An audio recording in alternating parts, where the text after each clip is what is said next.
Good morning, everyone. Today's subject is finance accounting, and the chapter is buyback of shares. This is problem number 13. When the offer price is not given. See, there is a balance sheet of ABC Limited. The company decided to buy back number of equity shares at maximum price, all the legal requirements to be fulfilled. So we have to ascertain the maximum number of equity shares as well as the offer price. आपल्याला offer price सुद्धा इथे find out करायचे and maximum number of equity shares सुद्धा calculate करायचे and pass the journal entries in the books of company. आणि त्या journal entries ज्या आहेत या एबीसी लिमिटेड कंपनीमध्ये आपल्याला पास करायचे आहेत.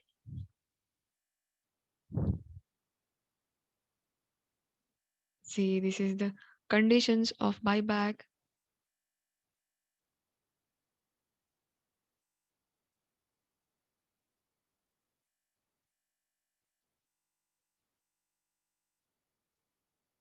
Conditions for buyback.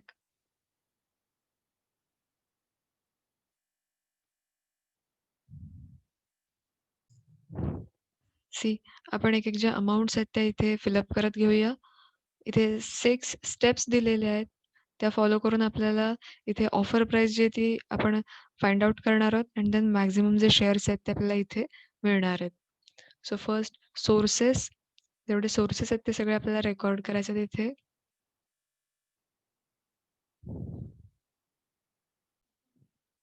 सी प्रॉब्लेममध्ये जेवढे आपल्याला सोर्सेस दिसतायत, जे सोर्सेस आहेत ते सगळे आपल्याला रेकॉर्ड करायचे आहेत. See in liability side, profit and loss account, general reserve, securities premium, dividend equalisation reserve. So these are all 4 sources. हे आपले जे सोर्सेस आहेत चारही हे आपल्याला रेकॉर्ड करायचे आहेत. Profit and loss account 2,50,000.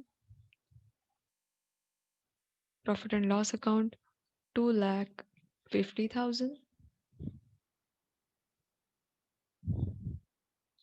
Next in the problem, general reserve 1,50,000. General reserve 1,50,000.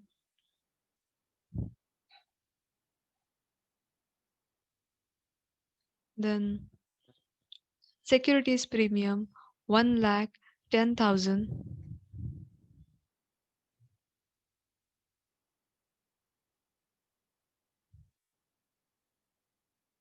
Next is dividend equalization reserve 90,000. प्रॉब्लेममध्ये जेवढे सगळे रिझर्व्हज दिलेत ते सगळे सोर्सेस मध्ये जेवढे आपले सोर्सेस आहेत ते सगळे आपल्याला इथे रेकॉर्ड करायचे आहेत. प्रॉब्लेममध्ये जेवढे दिले असतील ते सगळ्यांचे आपल्याला इथे सोर्सेस अंडर टोटल करायचे. Then we will get reserve and surplus A B C and D.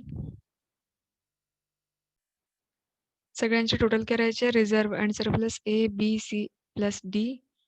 So इथे चारही ज्या अमाऊंट्स आहेत त्यांचे टोटल आउटर कॉलमला येणार आहे. So 1,50,000 plus 2,50,000 plus 1,10,000 plus 90,000. Total is 6 lakh.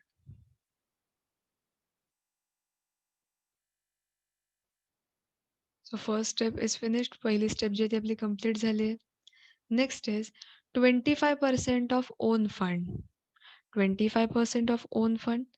Here is first reserve and surplus. Reserve and surplus जे आपण calculate केले त्याची total इथे येणार आहे 6 lakh.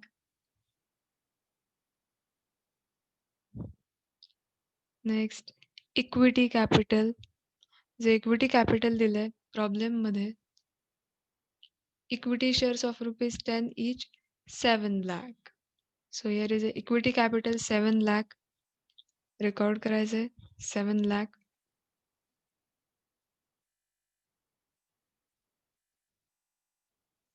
Next is preference capital. Preference capital 7.5% preference share capital 3 lakh. So आपल्याला ते रेकॉर्ड करायचे. Preference capital 3 lakh. Own fund A plus B plus C तिघांची टोटल केल्यावर आपल्याला ओन फंड जो तो आपल्याला मिळणार आहे 6 lakh plus 7 lakh plus 3 lakh. Own fund is 16 lakh.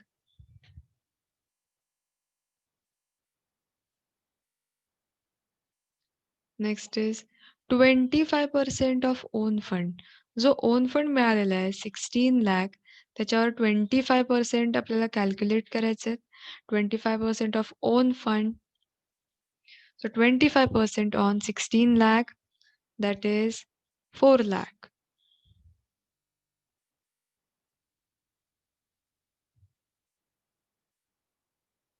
Next is second step is over. Second step जी आहे ती आपली complete झाली आहे.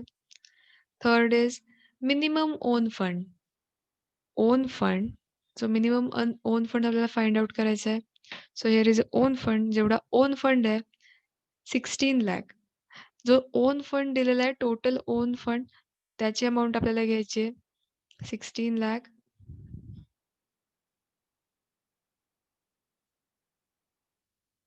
लेस 50% ऑफ डेप्ट. प्रॉब्लेममध्ये डिबेंचर्स दिलेत अँड बँक लोन दिलेले आहेत. These are the debts. आता हे ज्या डेप्ट्स आहेत, हे जे लोन दिसत आहे किंवा लॉंग टर्म लायबिलिटीज ज्या आहेत याच्या 50% अमाऊंट घ्यायची आहे. प्रॉब्लेममध्ये डिबेंचर्स सुद्धा दिलेत आणि बँक लोन सुद्धा दिलेत. सो दोन्ही अमाऊंटची टोटल करायची आहे. Debentures 4 lakh plus bank loan 4 lakh. 4 lakh plus 4 lakh 8 lakh and 50% of 8 lakh, that is 4 lakh. दोघांची टोटल केली 4 lakh plus 4 lakh 8 lakh आणि ते जे 8 lakh टोटल आलेली आहे त्याच्या 50% अमाऊंट आपल्याला घ्यायची आहे. So 50% of 8 lakh, that is 4 lakh. So less 50% of debt, that is 4 lakh.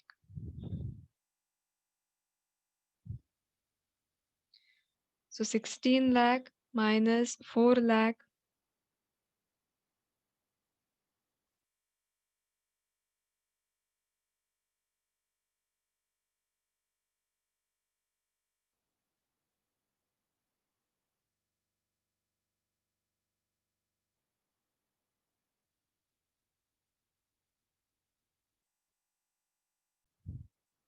Sixteen lakh minus 4 lakh, that is 12 lakh. Then fourth step is maximum possible amount of buyback. Maximum possible amount of buyback, least of 1, 2 and 3. आपण ज्या 3 steps इथे complete केल्यात. Step number first 6 lakh, step number 2 4 lakh, step number 3 12 lakh. Least of 1, 2 and 3. Least amount या तिघांमधली घ्यायची आहे. Least amount जी याच्यात लहान amount आहे 4 lakh. So this is the least amount among all 3 steps. इथे जे 3 steps आहेत यातली least amount जी आहे 4 lakh ती आपल्याला घ्यायची आहे. सो फोर्थ स्टेप जी आहे तिचा आन्सर 4 lakh.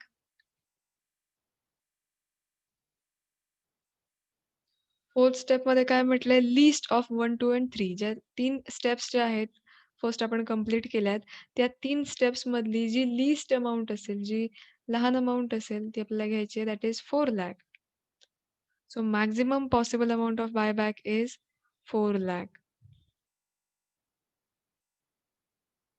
आता हा maximum possible amount of buyback means हा आपला बायबॅकचा क्लेम असणार आहे. Then 25% of paid up equity. प्रॉब्लेममध्ये जे इक्विटी कॅपिटल दिलेलं आहे 25% ऑफ पेड अप इक्विटी. जेवढं इक्विटी कॅपिटल दिलं आहे 7 lakh, या 7 lakh वरती 25% आपल्याला कॅल्क्युलेट करायचे आहेत. So 25% on this 7 lakh amount is 1,75,000. जेवढं इक्विटी कॅपिटल दिलंय 7 lakhचं इथे इक्विटी कॅपिटल दिलंय.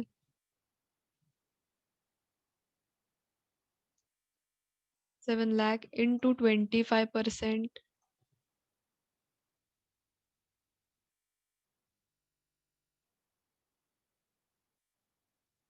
7 lakh into 25%, that is 1,75,000. And maximum number of shares means आता हे जे आपण पेड अप इक्विटी कॅपिटल इथे 25% कॅल्क्युलेट केलेलं आहे. तर ह्या 25% जे पेड अप इक्विटी कॅपिटल आहे, त्याचे नंबर ऑफ शेअर्स आपल्याला इथे कॅल्क्युलेट करायचे आहेत. 1,75,000 divided by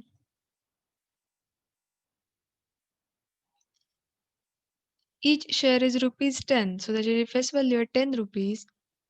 ₹10 ने इथे डिव्हाईड करायचं आहे. Then we get the maximum number of shares. आता ह्या 1,75,000 चे नंबर ऑफ शेअर्स आपल्याला हवेत. So 1,75,000 divided by ₹10. So maximum number of shares is 70,500. 17,500. So these are the number of shares. Then maximum possible offer price. So in this final step, maximum possible offer price, 4 divided by 5 means step 4 चा जे answer आहे, step 4 divided by step 5. Step 4 चा जे answer आहे 4 lakh divided by step 5. Step 5 चा जेवढा answer आहे that is 17,500. Then we get the maximum possible offer price. Offer price इथे calculate करायचे. Step number 4 divided by step number 5. Step number 4 चा जे आन्सर आहे 4 lakh divided by step number 5 चा answer it is 17,500. So 4 lakh divided by 17,500. So offer price is 22.86%, 86 rupees. So offer price is 22.86 rupees. आपण offer price इथे calculate केलेत. then maximum possible number of shares 17,500 and offer price is 22.86. Then we have to pass the journal entries. आता प्रॉब्लेममध्ये बघा, प्रॉब्लेममध्ये face value जी equity शेअर्सची आहे ₹10 दिलेली आहे. इच शेअर इज ₹10. प्रत्येक शेअर जो तो ₹10 चा आहे. इथे आपण ऑफर प्राइस कॅल्क्युलेट केली आहे. Offer price is ₹22.86. Face value ₹10 होती. ऑफर प्राइस जी आहे ही ₹22 झालेली आहे. सो ₹10 वरून ती इन्क्रीज झालेली आहे. 22 ऑफर प्राइस झालेली आहे. 22.86. सो इथे प्रीमियमची सिच्युएशन आहे. Buy back at premium. So we have to pass the journal entries. Buyback at प्रीमियमच्या सिच्युएशनमध्ये 4 जर्नल एंट्रीज पास केल्या जातील. First buyback at premium, second creation of CRR, third जो प्रीमियम आहे तो ॲडजस्ट केल्याची entry and fourth is settlement of claim. See there is a working note. Number of shares buyback 17,500. जेवढे shares buyback करायचे 17,500. Then offer price 22.86. Offer price is rupees 22.86. So first entry is equity share capital account debit, premium on buyback of shares account debit, to equity shareholders account. Number of shares will be same. Number of shares जे आहेत हे change नाही होणार. 17,500. 17,500 first face व्हॅल्यूने multiply करायचं आहे. 17,500 into 10 face value. FV means face value. So the amount is 1,75,000. जे equity share capital आहे, equity share capital त्याची फेस व्हॅल्यू आहे ₹10. सो इथे अमाऊंट येणार आहे 1,75,000. देन प्रीमियमची अमाऊंट आपण कॅल्क्युलेट केली. आता प्रीमियम कसं सिच्युएशन आली तर फेस व्हॅल्यू ₹10 होती. अँड जे बायबॅक आपण करणार आहोत तेव्हा रिपर्चेसिंगच्या वेळेला बायबॅकच्या सिच्युएशनला ऑफर प्राइस जी आहे ही ₹22.86 झालेली आहे. सो ₹10 जी होती ती ₹22 झालेली आहे. सो इथे फेस व्हॅल्यूमध्ये इन्क्रीज झालेलं आहे. इथे प्रीमियम जे आहे ₹12.86 आहे. प्रीमियमची अमाउंट आपल्याला कॅल्क्युलेट करायची आहे.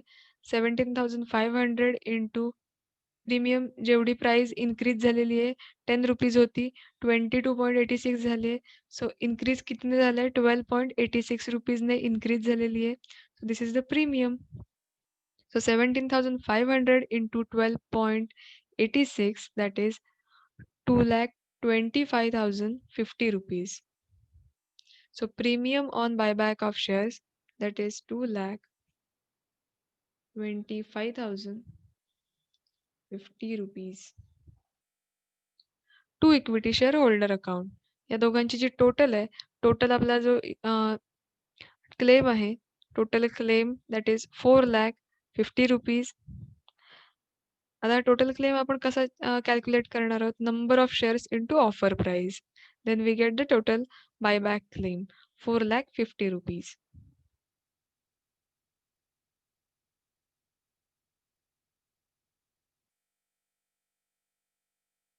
This is the total buyback claim. Then second entry, creation of CRR. CRR create करायचा आहे. CRR किती क्रिएट करायचा आहे? 1,75,000 चा CRR क्रिएट करायचा आहे. So profit and loss account debit. See profit and loss अकाउंटचा जो बॅलन्स आहे, प्रॉफिट अँड लॉस अकाउंटमध्ये 2,50,000 बॅलन्स आहे.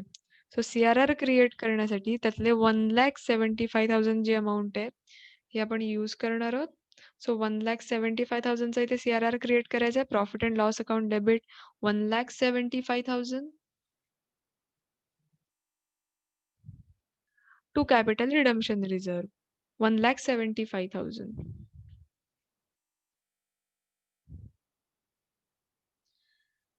being CRR created, capital redemption reserve जो आहे तो आपला क्रिएट केलेला आहे इथे. प्रॉफिट अँड लॉस अकाउंटचा बॅलन्स होता 2,50,000. सो त्या 2,50,000 मधून 1,75,000 चा इथे CRR क्रिएट केलेला आहे. त्यातली 1,75,000 जी अमाउंट आहे ही यूज केलेली आहे for the purpose of creation of CRR. Then premium on buyback of shares. आता हा जो प्रीमियम आहे हा ऍडजस्ट केल्याची एंट्री करायची आहे. See mostly securities premium first preference दिला जातो. जो प्रीमियम आहे हा ऍडजस्ट करण्यासाठी. सिक्युरिटीज प्रीमियमचा बॅलन्स आहे 1,10,000. सो फर्स्ट आपण सिक्युरिटी प्रीमियमचा जो बॅलन्स आहे तो यूज करणार आहोत. So securities premium account debit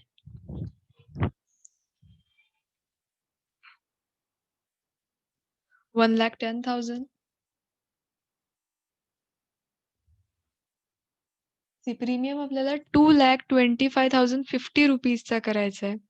security प्रीमियमची होल अमाउंट आपण घेतली आहे. सगळी अमाउंट जी आहे ती इथे यूज केलेली आहे. सिक्युरिटी प्रीमियम इथे आपला संपलेला आहे 1,10,000. आपण सगळा जो बॅलन्स आहे तो यूज करून झाला आहे. देन आता जे रिझर्व्ह आता इथे दिसतायत, profit and loss account CRR क्रिएशनसाठी यूज केलंय. त्यातली सुद्धा आपण अमाउंट घेऊ शकतो किंवा इथे जनरल रिझर्व्ह दिसतोय 1,50,000 चा. या जनरल रिझर्व्ह मधून आपण रिमेनिंग जी अमाउंट आहे ती आपण घेऊया. सो आता प्रीमियम जो आहे, प्रीमियम 2,25,050 चा आपल्याला इथे ऍडजस्ट करायचं आहे.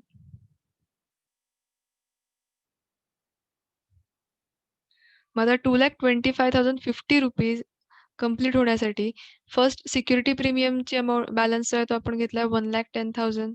आता जो रिमेनिंग अमाउंट आहे ही आपण जनरल रिझर्व्ह मधून घेणार आहोत. So 1,15,050 rupees. So 1,15,050 rupees general reserve मधले यूज केलेत for the purpose of to adjusted the premium on buyback. जो प्रीमियम आहे तो ऍडजस्ट करण्यासाठी सिक्युरिटी प्रीमियमचा सगळा बॅलन्स घेतलाय अँड जनरल रिझर्व्ह मधले 1,15,050 रुपीज इथे युटिलाइज केलेत. Last entry is settlement of claim. जेवढा क्लेम आहे 4,50,000 रुपीज, तो क्लेम सेटल झाल्याची एंट्री करायची. See in the problem bank balance 6 lakh rupees दिलेला आहे. सो आपण बँकमधून इझिली ही अमाउंट जी आहे ती युटिलाइज करू शकतो, यूज करू शकतो for the purpose of buyback. So equity shareholder account debit 4 lakh 50 rupees to bank account 4 lakh 50 rupees.